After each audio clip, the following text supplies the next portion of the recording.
Hi guys!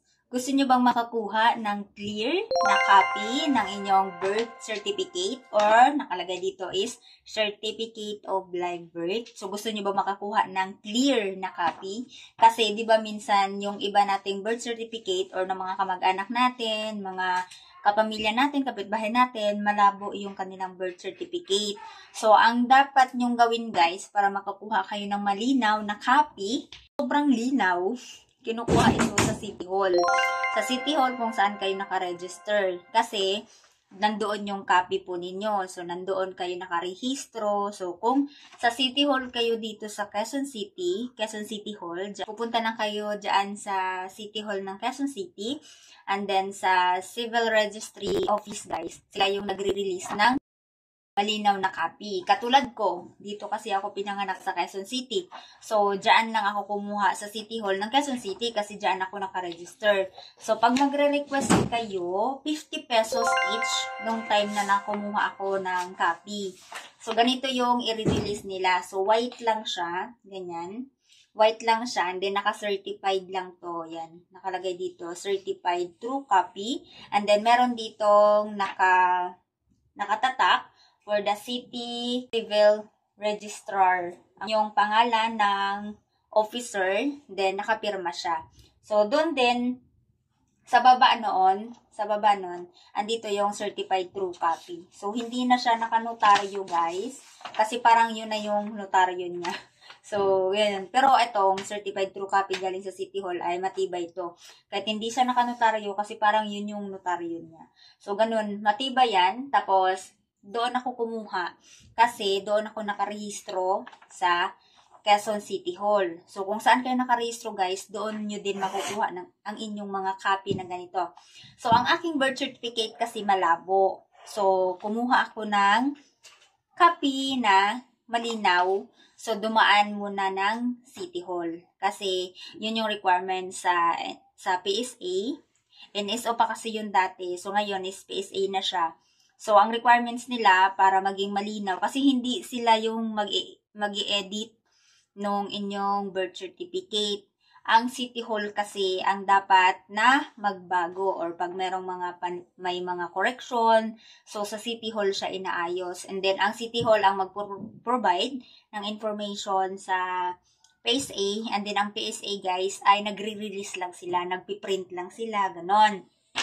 Dito, kapag may problema kayo, malabo, may mali spelling, so sa lahat yun, sa City Hall yun, kinukuha sa Civil Registry Office. So, pwede kayong magtanong sa mga guard, pagdating nyo sa City Hall, itanong nyo lang kung saan ang magpapaayos ng birth certificate or kukuha kayo ng iisa lang naman po yun. Then, ayun, ito yung makukuha ninyo kapag nagpa-clear kayo ng inyong birth certificate. Kung malabo yung inyong birth certificate, so ganito lang yung kukunin nyo guys. Sa Civil Registry Office lang siya. Then, sabihin nyo lang na kailangan yung kumuha ng malinaw na copy ng inyong birth certificate. So, alam na nila yun. Mabilis lang naman ito makuha. Depende lang sa haba ng pila. Kasi syempre, pag sa City Hall, di ba, inuuna pa nila yung mga PWD, mga senior. Then, kapag maraming pila, so, paunahan lang sa pila, ganun. Pag wala namang pila, swerte nyo po. Pag walang masyadong pila. So, ito, kailangan, kapag nagpa-correct kayo sa inyong birth certificate, kasi ako, guys, nagpa-correct ako ng spelling. So, kailangan requirements to, tatlong copy. So, ayan, 50 pesos naman to nung kumuha ako, 50 pesos each. So, yung tatlo, ayan, itong yung dalawa. Tapos, ito yung pangatlo. So, ayan yung pangatlong, Ito kasi, yung pangatlo kasi, guys, kinuha na to ng City Hall. Pinasa na to sa PSA.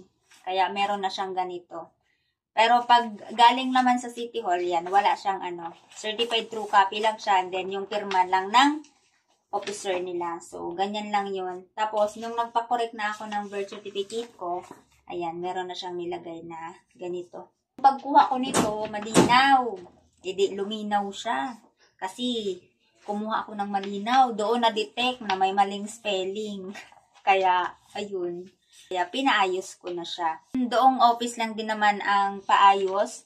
Then, sila na din naman ang mag-aayos. Katulad nito, may mga requirements, mga school records, mga baptismal mo, mga ID, ayan, school record, tapos yan, baptismal, ayan, baptismal, tapos, yung birth certificate ko, then, ayan, ito yung copy.